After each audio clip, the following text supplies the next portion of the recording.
Le journal Yasmine Adoko.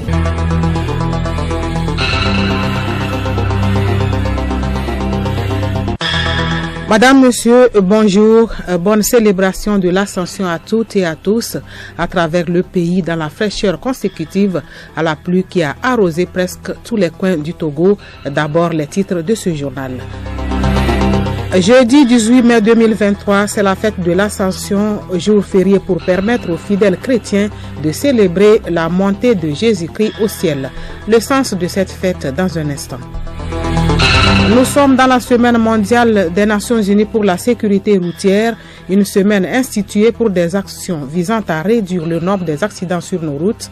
C'est quoi la sécurité routière et quels en sont les différents acteurs à suivre dans cette édition? Et puis sport football, la finale de la Ligue européenne des champions se jouera le 10 juin prochain à Istanbul en Turquie. Elle opposera l'Inter Milan à Manchester City.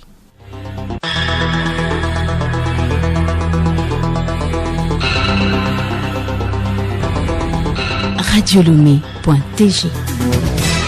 Le président de la République souhaite sur sa page Twitter une bonne fête de l'Ascension aux chrétiens du Togo et du monde entier. Le chef de l'État Forest Ozemna Zingbe écrit, je le cite, « Je forme le vœu que la médiation des symboles liés à cette célébration et les pratiques des valeurs qu'elle porte puissent concourir à l'enracinement du vivre ensemble et de la solidarité. » Fin de citation. Si le monde chrétien célèbre aujourd'hui la fête de l'Ascension, c'est l'une des célébrations qui marque les festivités de la Pâque. Pour les chrétiens, Jésus est monté au ciel 40 jours après sa résurrection. Quel sens revêt cette solennité? Pacoum Johnson. Le Seigneur monte au ciel au milieu des chants de joie. Il nous prépare. L'ascension désigne la montée de Jésus-Christ au ciel 40 jours après sa résurrection selon les enseignements bibliques. Quelques chrétiens rencontrés donnent l'inspiration qu'ils ont de cette fête. La montée de Jésus au ciel me rassure qu'un jour je serai assis avec Jésus dans le royaume de Dieu. Le chrétien doit être confiant. C'est l'humanité qui est introduite dans la cour céleste. Le sens que donne l'Église à cette célébration avec le révérend Père Georges Bafa, curé de la paroisse Regina Baptiste d'Apedokwe. L'ascension, le Christ monte vers le Père. Le mystère là est très profond. Il est venu prendre notre chair. Il s'est fait l'un de nous par le mystère de l'incarnation. Le Verbe s'est fait chair. Dieu prend notre chair. Comme il fait de nous ses frères et sœurs, en lui nous devenons fils et filles adoptifs du Père, après avoir vaincu le péché et la mort par sa mort et sa résurrection. Il monte au ciel pour nous montrer l'orientation de notre vie. Il introduit déjà notre humanité au sein de la Sainte Trinité. Tout en définissant ce qu'est le ciel, le révérend Père Georges Bafa parle de ce à quoi le chrétien est interpellé. Une nouvelle vie, un nouvel état qui n'est plus de notre condition humaine. Ça doit nous saisir totalement pour que la terre ne nous arrache pas. Quand on y va, nous avons les yeux levés au ciel et nous savons que nous sommes des pèlerins. Toutes ces idoles que nous avons aujourd'hui qui peuvent prendre la place de Dieu, et l'ascension nous invite à regarder plus haut. J'aime souvent citer cette phrase philosophique en disant: le chien de M. Peggy ne contemplera pas le ciel bleu. Le chien n'a pas intérêt à contempler le ciel bleu. C'est l'homme qui s'arrête et qui contemple le ciel bleu. Quand l'homme a pour Dieu son ventre, c'est grave. Et d'abord, il a raté sa vie et il peut rater la vie à tous ceux qui le suivent. Cette célébration est en outre la préfiguration de la vie éternelle chez le chrétien, que le Saint-Esprit nous conduit vers la vérité tout entière.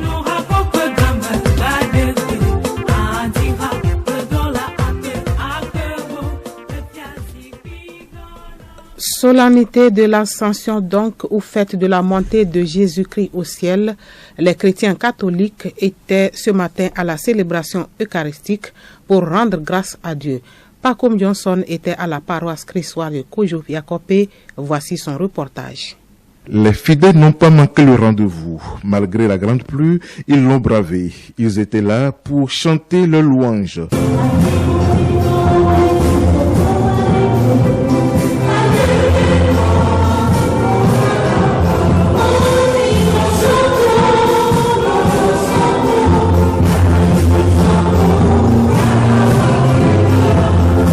son homélie, le révérend Père Toussaint Adoye Akwe a rappelé que l'ascension au ciel de Jésus-Christ est signe d'espérance pour le chrétien. Jésus qui entre au ciel nous invite à l'espérance.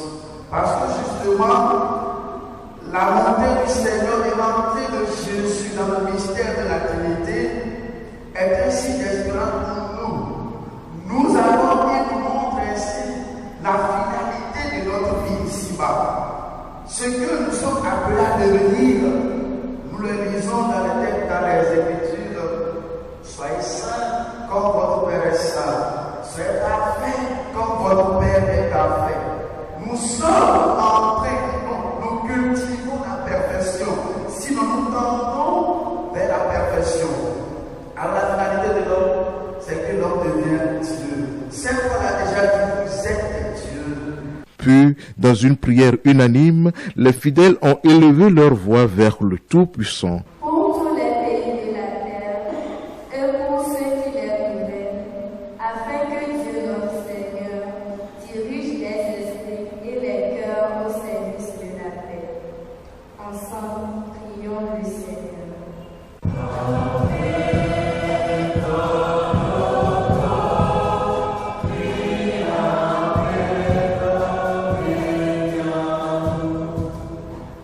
La célébration s'est achevée avec le rite de la communion et la bénédiction finale. Merci Pacom Johnson. Nous vous retrouverons une fois encore au cours de cette édition. Ne vous trompez pas de fréquence. Vous êtes bien sûr sur la Média Radio, la station du plaisir. 35e Assemblée générale ordinaire de EcoBank Transnational Incorporated hier à Lomé. La rencontre a été suivie d'une assemblée générale extraordinaire pour la levée d'un fonds de 500 millions de dollars, soit plus de 200 000 milliards de francs CFA comme emprunt. Compte rendu, Léontine Atogima. Les actionnaires venus des 35 pays dans lesquels sont logées les filiales EcoBank ont donné leur quitus pour cette levée de fonds. Il permettra de rehausser les performances du groupe EcoBank face aux différents défis. Pour les activités exercice 2022, le conseil d'administration se réjouit de la résilience de l'institution bancaire face aux crises socio-économiques. Alain Contou, président du conseil d'administration du groupe EcoBank. Ça a été un succès malgré le choc que l'on a eu au Ghana, puisqu'il faut quand même le reconnaître. Beaucoup de pays où on a des monnaies qui sont dévaluées d'une certaine manière, des taux d'intérêt assez élevés et même une restructuration de dette interne et externe. Malgré tout, on a pu dégager des résultats relativement supérieurs à ce qu'on avait l'année dernière, 222 millions de la part du groupe. Et c'est à ce titre que le Conseil a jugé important de donner ce signal de confiance, maintenir cette entente en donnant des dividendes relativement faibles par rapport à la part des profits qui ont été réalisés, mais donnant aussi un signal de continuité par rapport à l'année dernière. Cette assemblée générale a été l'occasion pour le nouveau directeur de présenter ses perspectives pour l'institution. Parmi celles-ci figure l'appui au PME-PMI. Jérémy Aouri, directeur général du groupe EcoBank. EcoBank is very committed really to supporting SMEs and entrepreneurs to grow their business. EcoBank est très engagé à soutenir les PME, les PMI, les entrepreneurs. Nous voulons contribuer à les aider dans plusieurs manières. La première chose, c'est de pouvoir les servir et de pouvoir leur donner les services financiers. Les services financiers, ça peut être lors de créer un compte. Vous savez, les PME, très souvent, ont besoin d'un compte pour pouvoir procéder à des paiements. Et nous, au niveau d'EcoBank, nous avons une plateforme que nous mettons à leur disposition, ce qui leur permet de pouvoir faire ces paiements. Nous allons également les soutenir en leur accordant des prêts qui pourraient aider à diversifier leurs entreprises et également profiter de la ZLECAF, qui est une opportunité sur le continent africain. Avec notre plateforme, ils peuvent avoir cette possibilité de faire des paiements sur plus de 30 pays sur le continent africain. Et en dernier ressort, nous allons voir dans quelle mesure nous pouvons, en partenariat avec l'institution de développement, réduire le coût du commerce afin de les aider. À l'issue de l'Assemblée générale, des trophées d'excellence ont été remis à 4 filiales, dont EcoBank Ghana. Les instituts de formation en alternance pour le développement IFAD recrutent depuis mardi dernier pour la rentrée scolaire 2023-2024. Après IFAD Barkwasi hier, nous parlons ce jeudi de celui de Elavagnon, spécialisé dans l'aquaculture ou l'élevage de poissons. Nupoku Damipi, directeur de l'agence Éducation et Développement, au micro de Odette Pira. Cette IFAD est dédiée à l'élevage des poissons. Donc sur ce site-là, nous avons en dehors du campus, nous avons un barrage, nous avons des étangs, nous avons une écloserie où nous produisons les bébés poissons que nous appelons les alevins et les étangs nous permettent de les grossir et ensuite nous pouvons les récolter après 6 mois. Et nous avons maintenant une unité de transformation. Donc une fois que les poissons sont pêchés, nous apprenons aux enfants à les transformer en divers produits. On peut les fumer, les saler, les faisander et également on peut les vendre comme ça. Et on peut aussi faire des filets de poissons. On leur enseigne à fabriquer les cages qu'ils posent sur les plans d'eau, ce qui leur permet d'élever plus de poissons. L'élevage en cage produit plus de poissons que l'élevage dans les étangs. Le maïs intervient, le soja intervient. Donc tout cela aussi est fabriqué, est produit d'abord sur le site et on apprend aux enfants à fabriquer ces aliments. Et ils le font, ils donnent aux poissons, les poissons mangent, grossissent et c'est eux-mêmes qui vont les vendre aussi au marché. Et donc tout ce système-là fait que 3 ans après, quand le jeune est sorti, il sait de quoi il parle et il peut aussi immédiatement commencer par travailler. Demain, vendredi, il sera question de l'IFAD bâtiment de Adidogome. L'eau pour la pêche, l'eau pour l'homme, l'eau c'est donc la vie. Le gouvernement a doté le Grand Lomé, plus précisément le quartier Kakaveli, d'un laboratoire de traitement d'eau potable. Juliette Kamde. L'infrastructure permet depuis son installation d'analyser les eaux usées et de s'assurer de la potabilité de l'eau consommée par la population. Le dispositif sert alors à mieux apprécier la qualité de l'eau potable distribuée aux habitants du Grand Lomé.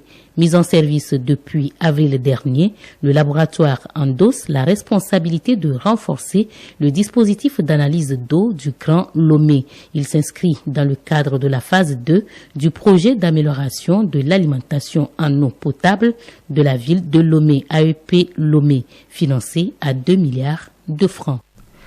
Les Nations Unies annoncent mondialement cette semaine la semaine de la sécurité routière. Cette édition met l'accent sur l'utilisation des transports en commun en vue de réduire le taux de mortalité causé par les accidents de la circulation, notamment chez les cyclistes.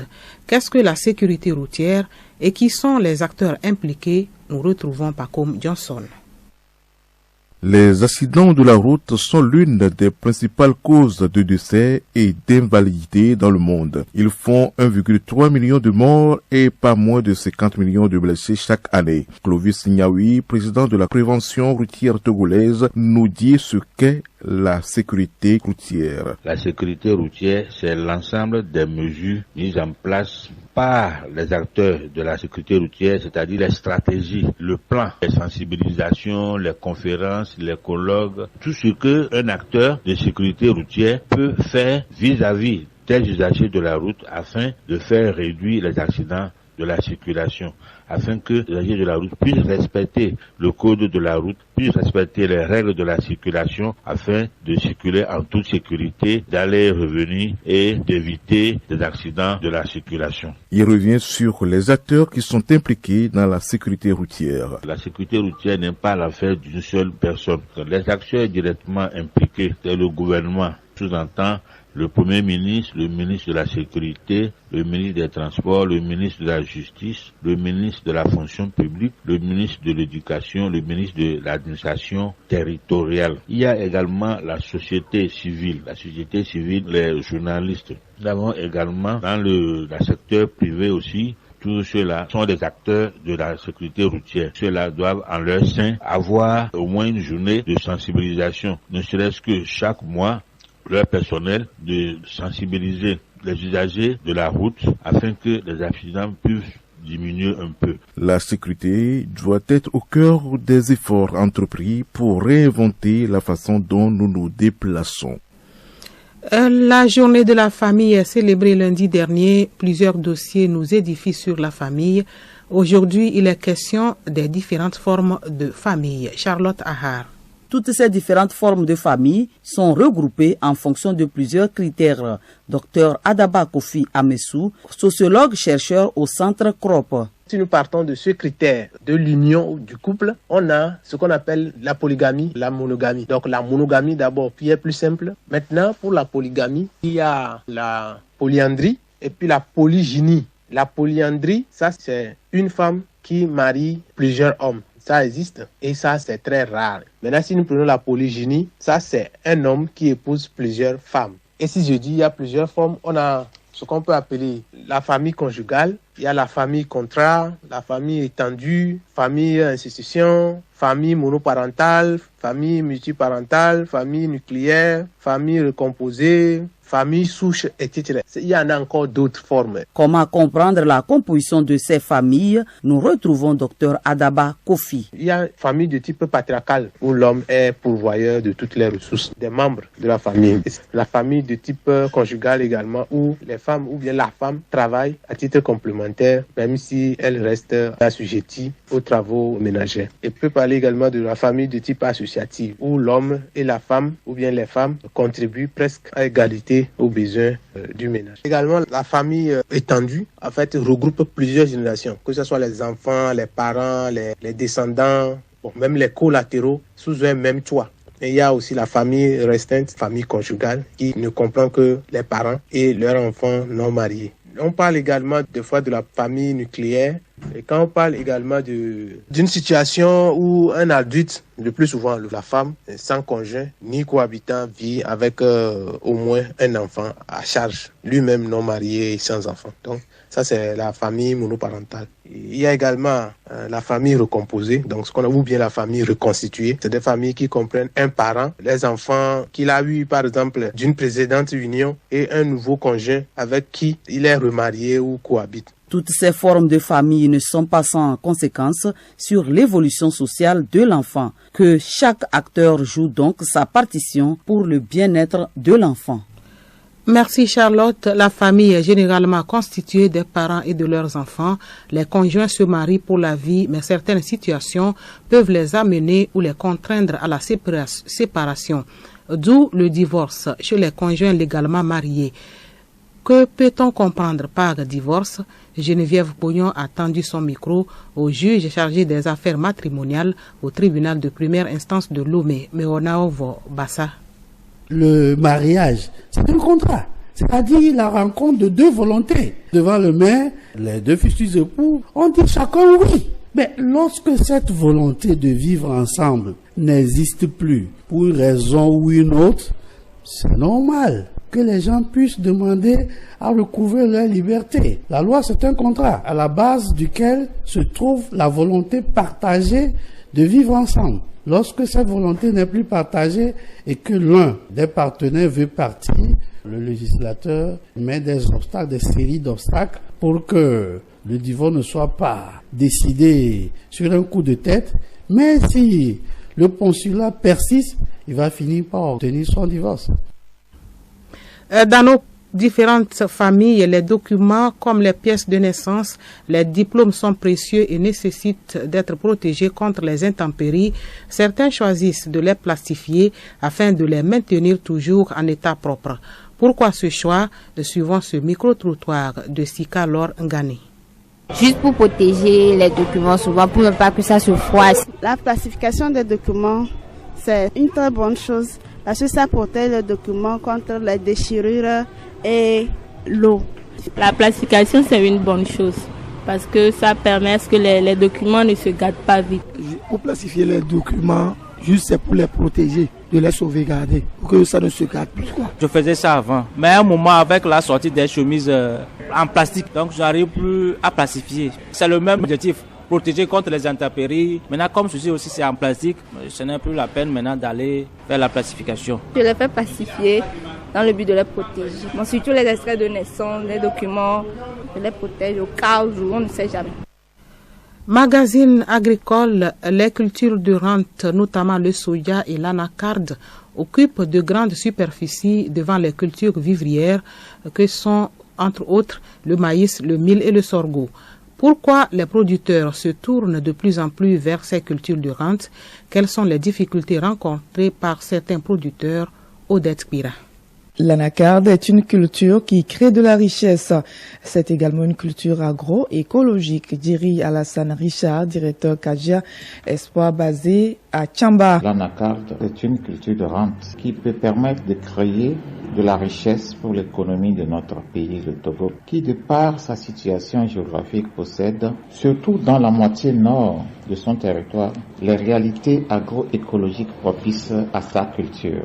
Kajia Espoir a opté pour la production de l'anacarde pour contribuer à l'augmentation de la production nationale et aussi produire en partie de la matière première pour ses usines. Adam Abderman est aussi producteur d'anacarde. Il est basé à Tcharebao, Habitat 2. Pour lui, c'est une culture à vie qui résiste aussi à la sécheresse. L'anacarde est une culture qui produit en saison chère et c'est aussi une culture qui nécessite moins d'efforts et on peut vivre toute notre vie à base de l'anacarde. Que quand on met une fois la plante de l'anacarde, c'est qu'elle reste comme ça, juste l'entretien et puis on récolte nos noix de cajou. Ça. Quelques difficultés que rencontre Adam sur sa plantation d'anacarde. La main d'œuvre pour l'entretien et pour le ramassage également. L'entretien se fait juste dans le mois de novembre-décembre, octobre-novembre-décembre. Et c'est une période où tout le monde est concentré sur la récolte des produits vivriers. Donc ça me cause problème. Et les gens aussi ne s'intéressent pas trop aux activités des anacardes, surtout au mois de la récolte. Et ça me cause des problèmes. Je n'arrive pas à gagner vraiment la main d'œuvre pour la récolte. Un autre problème, c'est le passage des bœufs. Les bœufs prennent du jus, ils mangent du jus et parfois même avalent même les noix de cajou. Jeudi prochain, nous parlerons de la transformation de cette denrée avec Kajou Espoir. Sport football, la finale de la CAN des moins de 17 ans se dispute ce vendredi en Algérie. Elle oppose le Maroc au Sénégal à 21h. Si le Sénégal remporte cette finale, il aura accompli le grand chelem dans la discipline après la CAN 2022, le CHAN en Algérie, puis la CAN des moins de 20 ans en Égypte.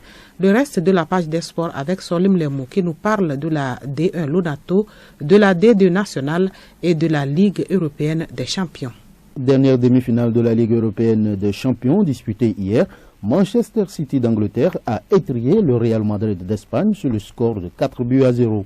Le tenant du titre et recordman des titres de la compétition, le Real Madrid, n'aura pas existé dans cette demi-finale totalement maîtrisée par les Anglais de Manchester City. Manchester City passe donc en finale et aura pour adversaire l'Inter Milan d'Italie. Les interistes ont, eux, écarté mardi leur frère de l'AC Milan sur le score d'1-0 après avoir assuré la victoire à l'aller 2-0. Manchester City Inter Milan, c'est l'affiche de la finale édition 2023 qui se déroulera le 10 juin à Istanbul en Turquie. La D2 nationale prendra fin cet après-midi à Lomé. Sur son terrain, la JCA accueille Étoile Filante à Lomé à 15h. Déjà hier, pour le compte de la suite de la 22e journée, Fouadan de Dapaon bat Agoua de Koussountou 2-0. C'est sur le même score que Doumbé de Mango prend le dessus sur Arabia de Tabligbo. Ifoudia d'Atakwame bat Foukba de Soutoubois 3-2. Maranata de Fiokbo atomise la lanterne rouge Kotoko de Lavier 4-0. Puis Agaza épingle le leader Bekiti 1-0. La D1 Lonato a fait sa mise à jour hier avec le match en retard de la 22e journée. Le leader Asco de Kara en déplacement a atomisé Entente de Lomé 4-0 et consolide ainsi son fauteuil de leader.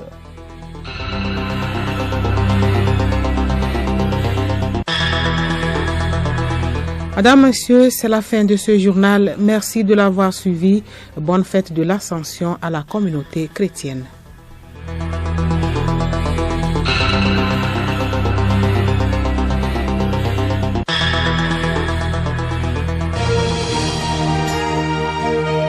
Radio Lomé, boîte postale 434, email radiolomé@radiolomé.tg. radiolomé.tg